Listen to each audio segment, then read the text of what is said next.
Assalamualaikum warahmatullahi wabarakatuh. Perkenalkan, nama saya Alvino Aryo Nugroho dengan nomor induk mahasiswa 0560466158. Dalam video ini saya akan membuat langkah demi langkah cara membuat Entity Relationship Diagram atau yang biasa dikenal dengan IRD yang benar dan terstruktur. Oke, sekarang mari kita mulai. Nah, ini adalah contoh kasus dari praktikum 1. Langsung saja saya bacakan ya. Pada sebuah perguruan tinggi, mahasiswa akan mengambil mata kuliah yang ditawarkan. Setiap mahasiswa dapat mengambil minimal satu mata kuliah, namun dapat mengambil beberapa mata kuliah dalam satu semester.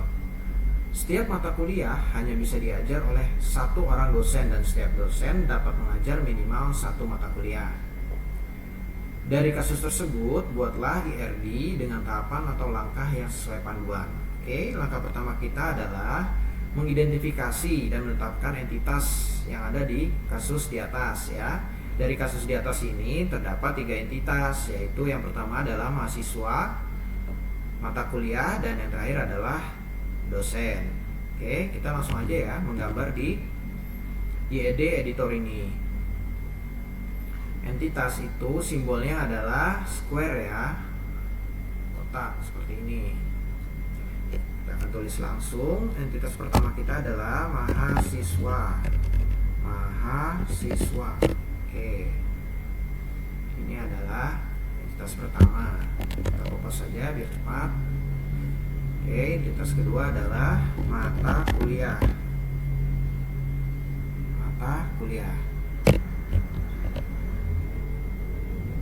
Entitas ketiga adalah dosen. Oke, ini adalah langkah pertama. Langkah pertama adalah tadi apa? Mengidentifikasi entitas dari contoh kasus di atas. Ini dia ada 3 entitas ya, mahasiswa, mata kuliah, dan dosen. Kemudian kita akan menuju langkah yang kedua, yaitu menentukan atribut ya dari entitas yang sudah kita identifikasi tadi. Nah, ini perlu digarisbawahi ya. Jika kasus tersebut menyebutkan secara rinci atribut yang terjadi, maka atribut tersebut harus dituliskan sesuai dengan penjelasan kasus. Namun, jika kasus tersebut tidak menyebutkan, maka Anda dapat menentukan berdasarkan intuisi atau penalaran yang terjadi dalam kehidupan sehari-hari. Kebetulan di contoh kasus ini tidak ada penjelasan ya tentang atribut dari setiap entitas, makanya kita harus menentukan entitas itu sendiri. Maksud saya adalah atribut itu sendiri dari setiap entitas. Nah, ini sudah ada ya. Dari entitas mahasiswa kita memiliki atribut NIM dan nama mahasiswa. Kemudian entitas mata kuliah itu ada kode mata kuliah atau kita singkat dengan kode MK dan nama mata kuliah. Dan entitas dosen memiliki atribut NID atau nomor induk dosen dan nama dosen. Oke, langsung saja kita buat di IED editornya ya. Ini dia. Ini adalah simbol dari atribut ya, dia berbentuk oval. Tadi apa? Mahasiswa itu atributnya adalah NIM yang pertama ya. NIM kita perbesar biar sedikit terlihat ya. Kita kupas saja. Dan yang kedua adalah nama mahasiswa. Oke, kita dikasih garis seperti ini ya, menentukan atribut dari entitas tersebut. Nah, seperti ini. Selanjutnya atribut dari mata kuliah, yaitu tadi kode MK atau kode mata kuliah ya, dan nama mata kuliah, nama MK, singkat saja ya, nama MK. Nah, kita kasih garis menghubung seperti ini. Nah, kemudian yang entitas terakhir, dosen memiliki atribut ya. Nah, ini adalah NID atau nomor induk dosen dan nama dosen. Nah, ini adalah atribut dari entitas dosen. Oke. Garis seperti ini. Nah, ini kita baru sampai langkah kedua ya, yaitu menentukan atribut dari setiap entitas yang sudah diidentifikasi. Nah, seperti ini ya. Seperti ini gambarannya. Kita menuju langkah yang ketiga, mengidentifikasi dan menetapkan seluruh himpunan relasi di antara himpunan-himpunan entity beserta dengan foreign key atau kunci tamu. Nah, setelah mendapatkan entity dan atribut, entitas dan atribut, tahapan ketiga adalah melakukan identifikasi relasi antara entitas yang tadi ya. Nah, untuk mempermudahnya, kita akan membuat tabel matriks. Ini kebetulan sudah saya buat tabel matriksnya. Begini ya bacanya. Mahasiswa dengan mata kuliah memiliki relasi yaitu meregistrasi. Kemudian mata kuliah dengan mahasiswa relasinya adalah diregistrasi, dan mata kuliah dengan dosen relasinya adalah diajarkan. Lalu dosen dengan mata kuliah relasinya adalah mengajarkan. Nah, seperti itu. Langsung kita terapkan aja ya di sini ya. Nah, kita akan membuat relasi dari setiap entitas yang ada di sini. Oke, ini kita geser dulu.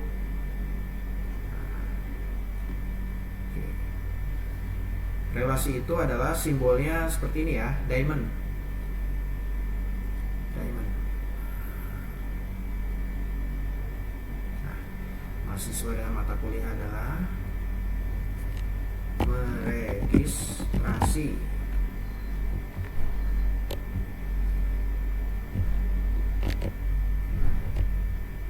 Sedangkan mata kuliah dengan dosen adalah mengajar. Nah, ini adalah relasi ya antara entitas. Mahasiswa mata kuliah itu meregistrasi, mata kuliah dengan dosen dengan mata kuliah itu adalah mengajar. Oke, sekarang kita menuju ke langkah yang keempat, yaitu menentukan derajat relasi untuk setiap himpunan relasi. Langkah berikutnya adalah penambahan relasi ya, sesuai dengan hasil identifikasi relasi yang ada di atas tadi di tahap yang sebelumnya. Nah, dalam penambahan derajat kardinalitas kita harus memahami nih kasus antar entitasnya, apakah satu ke satu, satu ke banyak, atau banyak ke banyak. Nah, dari kasus di atas ini kita bisa menyimpulkan, yaitu yang pertama, banyak mahasiswa meregistrasi banyak mata kuliah. Kedua, banyak dosen mengajar minimal satu mata kuliah, dan satu mata kuliah hanya diajar oleh satu dosen. Nah, jadi kita bisa simpulkan ini, mahasiswa dengan mata kuliah itu banyak ke banyak, dan dosen dengan mata kuliah adalah satu ke banyak. Oke, sekarang langsung kita gambar aja ya. Oke, mahasiswa dengan mata kuliah ini dari entitas ke relationship banyak ke banyak ya.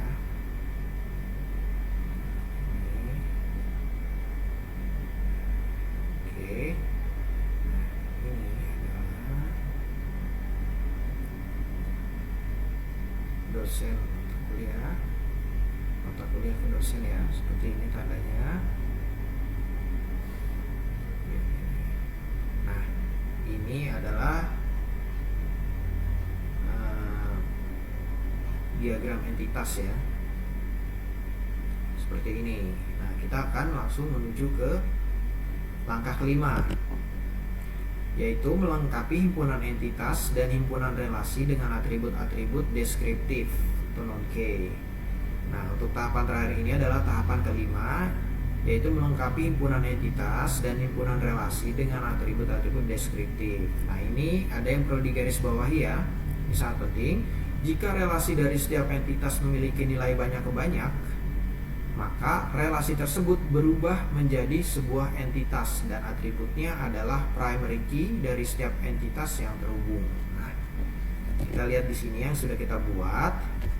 antara mahasiswa dengan mata kuliah ini memiliki derajat kardinalitas banyak ke banyak ya, banyak ke banyak, maka ini akan menimbulkan satu entitas baru ya. Kita harus membuat satu entitas baru lagi.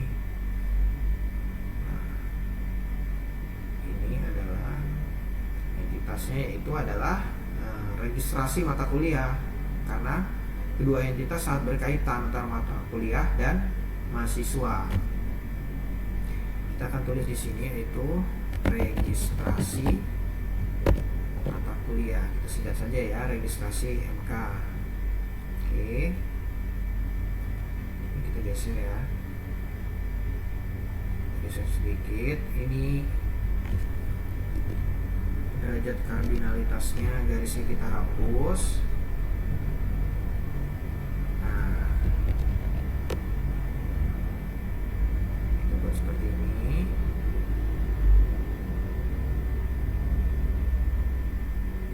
Nah, dari dua entitas ini antara mahasiswa dan mata kuliah ini, karena dari banyak ke banyak, sehingga muncul satu entitas baru yang bernama registrasi mata kuliah. Oke, langsung saja ya bacanya itu. Nih, jika relasi dari setiap entitas memiliki nilai banyak ke banyak, maka relasi tersebut berubah menjadi entitas, dan atributnya adalah primary key dari setiap entitas yang terhubung. Atributnya adalah mengambil dari sini, primary key. Nah, di mahasiswa ini primary key-nya adalah NIM, sedangkan di mata kuliah primary key-nya adalah atribut kode mata kuliah. Berarti kita buat atributnya ya dari entitas baru ini. Nah, ini adalah yang pertama adalah NIM, ini adalah entitas turunan dari mahasiswa, dan yang kedua adalah kode mata kuliah ya. Ini adalah atribut turunan dari mata kuliah, kode mata kuliah. Nah, ini adalah primary key dari mata kuliah. Kita buat garisnya seperti ini. Nah, ya.